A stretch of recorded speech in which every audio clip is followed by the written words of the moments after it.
श्री कृष्णचंद्र भगवान की जय। सच्चिदानंद रूपाय विश्वोत्पत्त्यादि हेतवे तापत्रय विनाशाय श्री कृष्णाय वयं नमः। श्री कृष्णाय वयं नमः। श्री दत्तात्रेय महाराज की जय। श्री चक्रपाणी महाराज की जय। श्री गोविंद प्रभु महाराज की। सर्वज्ञ श्री चक्रधर स्वामी की जय। श्री सांवली मूर्ति का जय जयकार हो।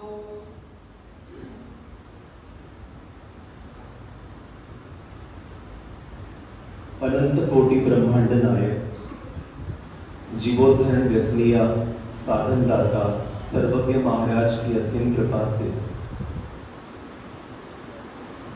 मुझे पुनः यह सौभाग्य प्राप्त हुआ है कि जहां पर मैंने, पंजाबी में कहते हैं ऊड़ा एड़ा सीखना, काखा गा, जहां से मेरी शुरुआत हुई है वहां पर पुनः मुझे एक बार संतों के दर्शन का, यहाँ के श्री गुरु जी उनके दर्शन का एवं आप सभी संत भक्त मंडली के दर्शन का सौभाग्य प्राप्त हुआ। सर्वप्रथम इस वास्तु के जो जनक हैं कैवल्यवासी परम पूज्य परमादरणीय प्रातः स्मरणीय आचार्य प्रवर श्री गोविंदराज बाबा जी मोगले, इनकी पवित्र स्मृति को वंदन करता हूं, क्योंकि उनके अपार कष्ट से ही हम आज इस वास्तु में, इस पवित्र वास्तु में यहाँ पर समवेत रूप से एकीभूत हैं। उसके बाद कैवल्यवासी गुरु माता प्रातः स्मरणीय आचार्य तपोनिधि रूपमा बाई जी, जो कि हमारे बड़े बाई जी से भी बड़े बाई जी थे। उसके बाद आप सभी को ज्ञात है, आप सभी को जिनका स्नेह मिला, प्यार मिला, प्रेम मिला, ऐसी हम सबकी गुरु माता, वो गुरु माता ऐसी थी कि हो सकता है कि ऊपर से अनुशासन दिखता हो, किंतु अंदर से वो हमेशा से ही सौम्य रूप से सभी से समान रूप से स्नेह करती रही थी। ऐसे मेरी गुरु माता कैवल्यवासी तपोनिधि आचार्य इस मोहमयी नगरी में जिन्होंने सभी माताओं को साथ लेकर अपना धर्म कर्म सब संभाला, इस मंदिर में, इस पवित्र वास्तु में जिन्होंने एक अनुशासन यहाँ पर सिखाया और जिन्होंने ये भी सिखाया कि समाज में रहकर कैसे धर्म का झंडा ऊंचा कर सकते हैं, तो ऐसी कैवल्यवासी तपस्विनी श्री बड़े बाई जी, जिन्हें हम प्यार से तपस्विनी बबी बाई जी कहते थे।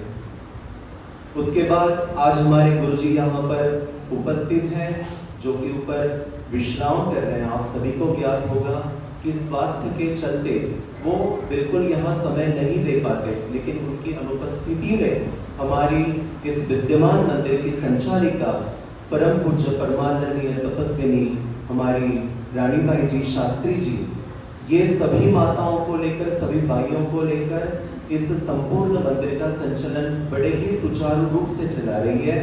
तो ये उन सभी गुरुजनों का आशीर्वाद है।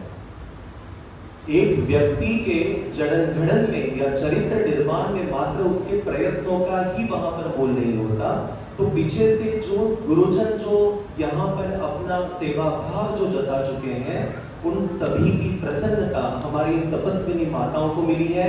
एक बार जोर से जयकारा इन तपस्विनी माताओं के लिए हो जाना चाहिए। बोलिए श्री वृंदावन बिहारी लाल की जय। बहुत बढ़िया। हमारे दिल्ली से ही पधारे हुए, जिन्हें मैं प्यार से यीशु कहता हूँ, बहुत सुंदर भजन गाते हैं, जिन्होंने आज के झूले रूपी सत्संग का जो प्रारंभ किया, तो उसी कड़ी को मैं आगे यहाँ पर रखना चाहूँगा। अनुमति लेता हूँ संचालिका बाई जी से, सभी माताओं से, आप सभी से, सभी संत महंतों को प्रणाम। हमारे इस मंदिर के जो ट्रस्टी दिवंगत कैवल्य पद को जो चले गए, जो कि हमारे सभी के प्रिय जो बाबा जी थे, उनकी भी दिवंगत स्मृति को यहाँ पर प्रणाम करता हूँ और आज के सत्संग को यहाँ पर हम शुरुआत करते हैं।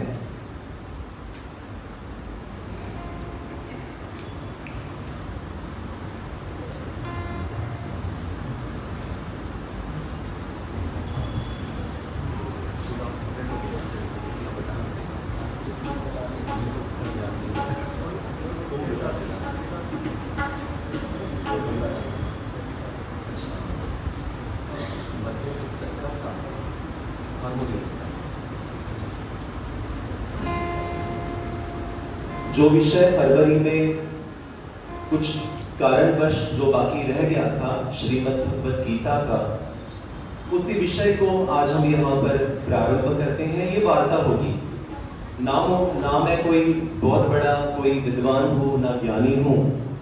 जो इन संतों ने सिखाया वही सीख कर वही दोबारा महाराज के सामने कहने का प्रयास करना है। बस जो भी कोई त्रुटि हो, कोई कमियां हो, वो आप सारे यहाँ पर माफ कर देना। महाराज ये छोटी सी सेवा स्वीकार करें। भगवन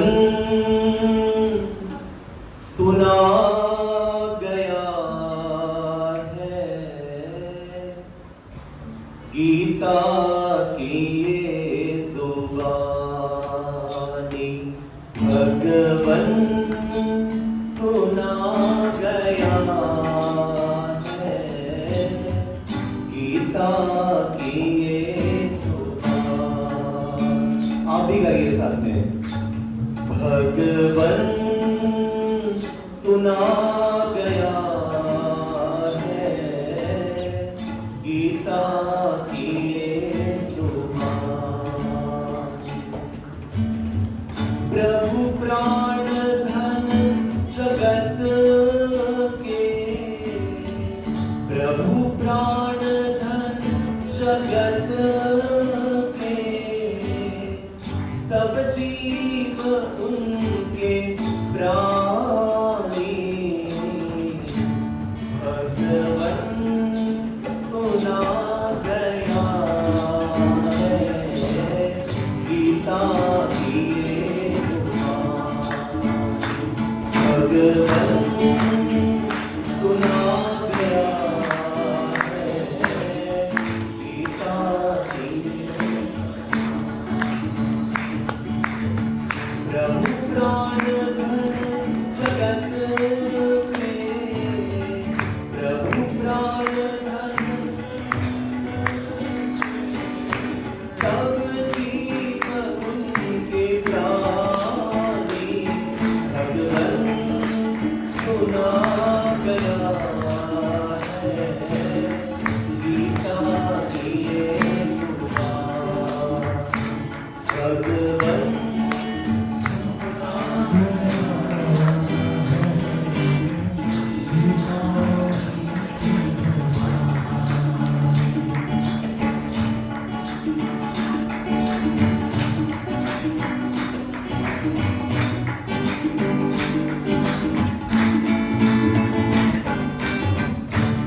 बाहर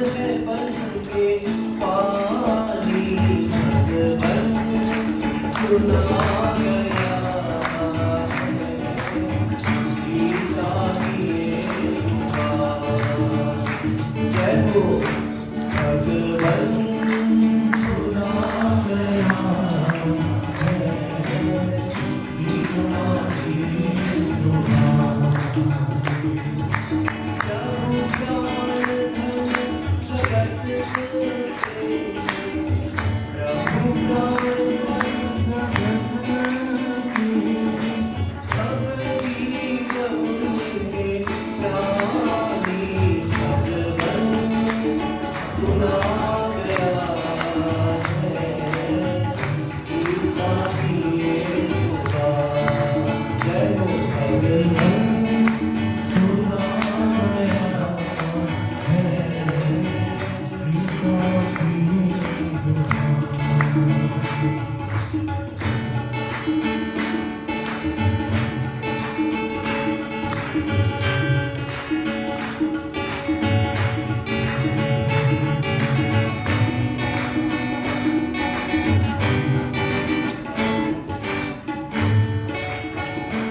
आँखों के सामने वो छाया प्रकाश बनकर, आँखों के सामने वो छाया प्रकाश बनकर।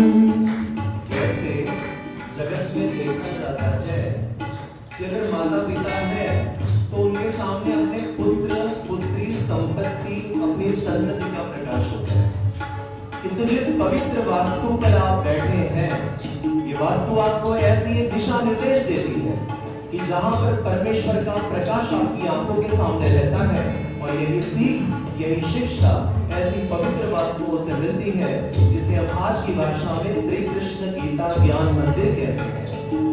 हो आँखों के सामने वो छाया प्रकाश बनकर, आँखों के सामने वो छाया प्रकाश बनकर, वो बह रहा है सब में जीवन की आस बनकर,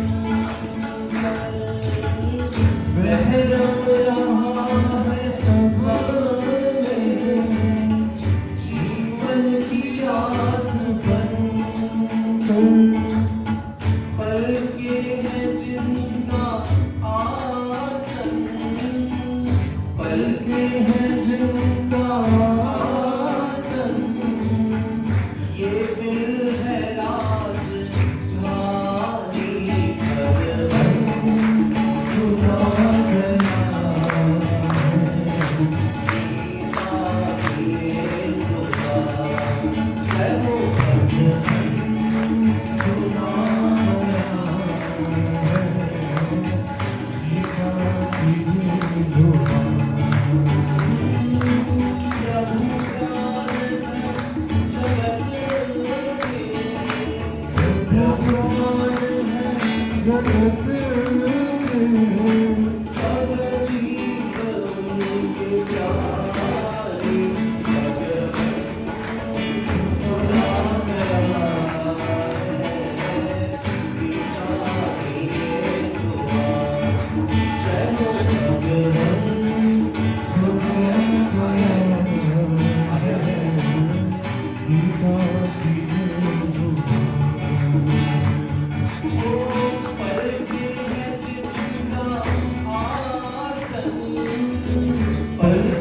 है जिनका आसन, ये दिल है राजधानी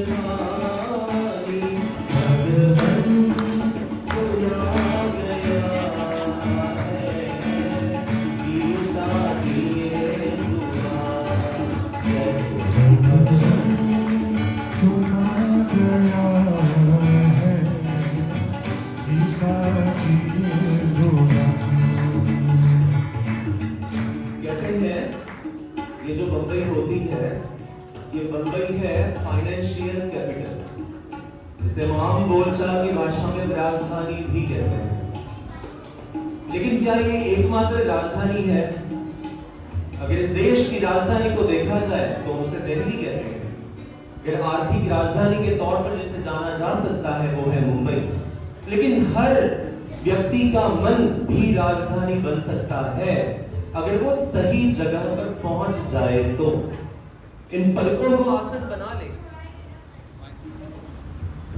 इन पलकों को आसन बना ले, और इन पलकों को आसन बनाने के बाद इस मन को उस प्रभु की राजधानी अगर बना ले तो फिर क्या कहने। इसलिए यहाँ पर साधक कहता है ये पलके हैं जिनका आसन, ये दिल है राजधानी। इसलिए भगवन सुना गया है गीता की ये जुबान, भगवन सुना गया।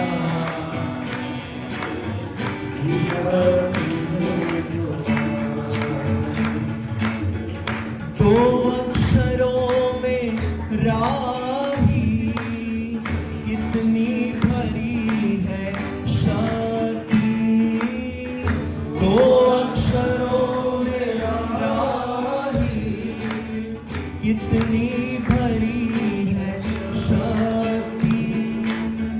बस कृष्ण हो अधर पर इतनी ही तो है भक्ति, बस कृष्ण हो अधर पर इतनी ही तो है भक्ति। है मुक्ति की ये औषधि, है मुक्ति की ये औषधि, कहते हैं संत ज्ञानी भगवन सुना गया है गीता की ये जुबान, भगवन सुना गया है गीता की ये जुबान। ओ प्रभु प्राणधन जगत में, प्रभु प्राणधन सब जीव उनके प्यारे, भगवन सुना गया है गीता की ये जुबान, भगवन सुना गया है गीता की ये जुबान, भगवन सुना गया गीता की ये जुबान, भगवन सुना गया है गीता की ये जुबान। ओ गीता की ये संसार की जुबान, ओ गुरुओं की ये जुबान, ओ गीता की। बोलिए श्री कृष्णचंद्र भगवान की। अब जब साधक ने कहा ही है कि भगवान सुना गया है गीता की ये जुबानी, तो भाई गीता की तरफ देखना पड़ेगा। वैसे पता कैसे चलेगा? क्योंकि इस जगत में एकमात्र शास्त्र गीता शास्त्र है जो कि प्योर है। प्योर यानी बिल्कुल खालिस है। हम मराठी में कहते हैं 52 कशी सोना है, और हिंदी में कहते हैं, क्या कहते हैं हिंदी में? खरा सोना है ये। तो ऐसा खरा सोना इसे क्यों कहा गया? जगत में वैसे देखा जाए तो अनेकों ग्रंथ हैं, 4 वेद हैं, 6 शास्त्र हैं, 18 पुराण हैं, 52, 108 कई सारे उपनिषद हैं। इतने सारे ग्रंथों में से सुप्रीम कोर्ट कोई एक ग्रंथ चुन सकता था। सुप्रीम कोर्ट कोई एक ग्रंथ चुन सकता था। थोड़ा सा ना गौर करने वाली बात है, सुनना, गौर करना। अगर कोई क्वेश्चन है तो वो भी पूछ लेना। लेकिन इन सबको परे कर वहां पर सुप्रीम कोर्ट ने वहां पर गीता शास्त्र को चुना। क्यों चुना? क्योंकि अनेकों शास्त्र, 4 वेद, अनेकों उपनिषद, ये सारे के सारे जीवमति से लिखे गए हैं और रचे गए हैं। नैको मुनिर्यस्य मत्तः प्रमाणम, अर्थात ये जितने भी शास्त्र हैं हम जैसे आम जीवों ने रचे हुए हैं। अब जब आम जीवों ने रचे हुए हैं और जो चीज परमात्मा रच के चले गए हैं, दोनों में तो जमीन आसमान का फर्क होगा। और यही जमीन आसमान का फर्क हमारे विद्वानों ने ढूंढा, हमारे सुप्रीम कोर्ट ने ढूंढा, तब जाकर उन्होंने गीता शास्त्र को वो स्थान दिया जिस शास्त्र के ऊपर आप अपना दाहिना हाथ रखकर आप अपनी शपथ लेते हो कि मैं जो भी कहूंगा मैं सत्य कहूंगा। इस गीता शास्त्र की मैं कसम खाता हूं, असत्य मैं कुछ भी नहीं कहूंगा। ये उस सबसे बड़ा इस गीता शास्त्र का प्रमाण है। आज के व्यवहारिक जगत में अगर थोड़ा सा भूतपूर्व समय में हम चले जाएं, अगर थोड़ा सा भूतकाल में अगर हम महर्षि वेदव्यास के पास अगर चले जाएं, तो वो हमें कहते हुए नजर आते हैं, एकम शास्त्रम देवकी पुत्र गीतम, एको देवो देवकी पुत्र एव, एको मंत्रः तस्य नामानि यानि, कर्माप्येकं तस्य देवस्य सेवा।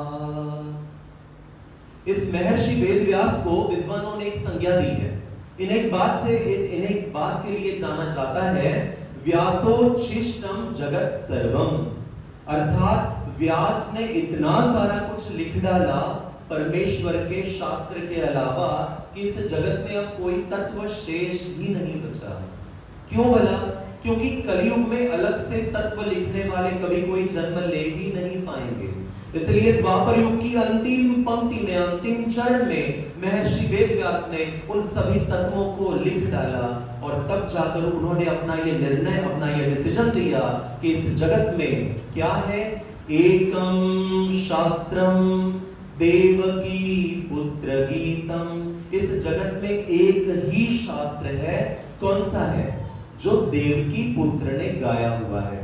अब भली भांति जानते हैं, मेरा बचपन इन गलियों में बीता। मेरा बचपन हमारे जो गुरुजी हैं जो कि ऊपर बैठे हैं, उनसे गीता प्रवचन सुनते सुनते बीता। हमेशा से ही जिस शास्त्र को आपने सुना है, प्रति रविवार कहे या फिर 5 अवतारों की जयंतियों पे कहे, सदैव ही गीता शास्त्र के प्रवचन आपने सुने, मैंने सुने। वो वही शास्त्र है जिसे गीता शास्त्र एवं श्रीमद् भगवद गीता के नाम से जाना जाता है।